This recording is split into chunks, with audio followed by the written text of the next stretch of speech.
Hello. If you are new to Pilates, specifically Reformer Pilates, I am going to give you an overview of the Reformer.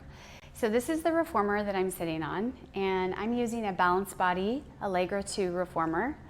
The different parts of the Reformer that are good to know is, one thing is the foot bar, which is this bar right here. We tend to lay down on our backs and put our feet here for a lot of exercises, but there is a lot of exercises where we're standing and putting our hands on the foot bar. So the foot bar is one thing. The carriage is another good thing to know. It's sometimes called the carriage or the mat. And this is basically the bed of the Reformer that you lay down on, and I'll show you here in a second. These are the shoulder rests that your shoulders are right up against, and then there's a headrest here.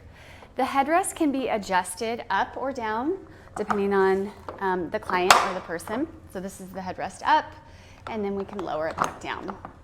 Okay, so these are the straps. There's a short loop and a long loop. The short loop, typically our hands go in the short loops. The long loops, our legs will go in the long loops.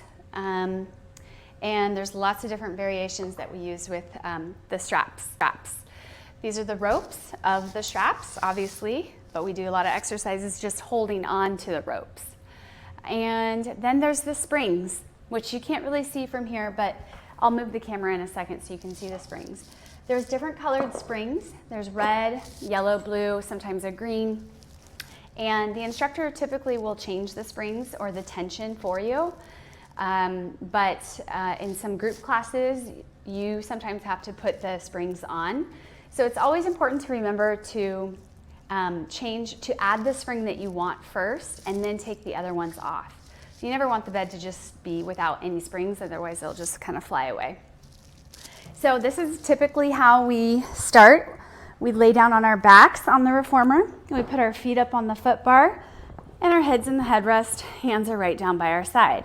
From here we do a lot of exercises where we push the bed away and then bring it back in. And we do all sorts of variations with our feet on the bar in a wide position. We also do bridging, where we keep the bed still, we tuck our tail, lift up into a bridge, and then lower back down. And that's just an example of what we do on the carriage. And then I'll show you the springs. So the springs look like that.